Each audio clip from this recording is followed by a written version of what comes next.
Hello everyone and welcome back to another book review. Today I am going to be reviewing Al-Biruni, Master Astronomer and Muslim Scholar of the 11th century.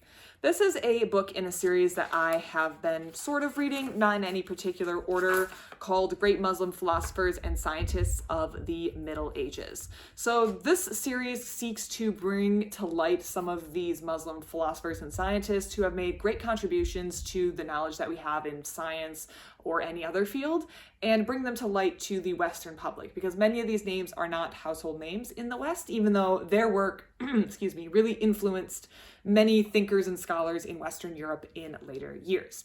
So Al-Biruni was a name that I came across in another book that I read. I am completely blanking on the book that I got the name from, but I want to say it may have been like Great Medieval Thinkers.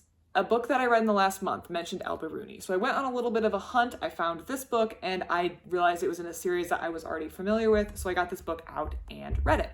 And I think this was a very good introduction, but only good as an introduction, and I'll explain what I mean. So I was really interested in learning more about Al-Biruni's mathematic contributions, but interested in learning about all his contributions overall as well. Just my particular interest was in math. And this book, will be part of a series, kind of follows this formula that a lot of books in the series have, where they take a little bit of time at the beginning to discuss the religion and the political environment in which Al-Biruni found himself in. That's fine, I'm okay with that. So Al-Biruni was a Muslim scholar, so Islam, the religion that he followed, would have a massive impact on his life. And it's important to note this book is actually aimed at a teen audience. But I've read a number of books at this point, and I'm also an adult, so I have a familiarity with how the religion of Islam was founded. And so the first chapter of this book is always just a rehash of that, which is very repetitive. I do read it. I think it's great to include that for people who may be picking up this book without that knowledge, especially teens. But for me, that part is always just repetitive, but something that I know going into this series because I've read other books in this series. Then they talk about the political environment that this particular thinker found himself in, which I think is more relevant because I don't know as much about the Arab political world, or the Muslim political world might be a better way of phrasing it, in the Middle Ages. It's just something that I'm not as familiar with. So I'm glad that the author took some time to discuss that, because Al-Biruni and the political world he found himself in was very, very important.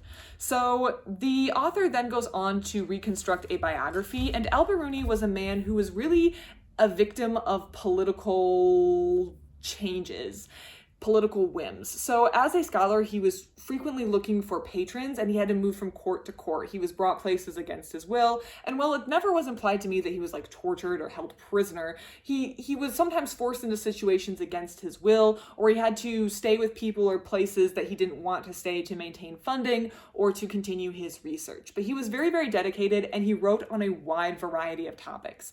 Something that really impresses me about all of these Muslim philosophers and scientists is the wide range that they wrote on, where today, and maybe this is just also a symptom of modern science, we write in very, very narrow topics, but even the great thinkers of the Western world, when we think of a great thinker like Gauss or something, who wrote extensively, but none of them feel like they even wrote as extensively as some of these Muslim scholars who just spent their whole life devoted to writing and compiling and writing commentaries on an absolutely massive number of topics.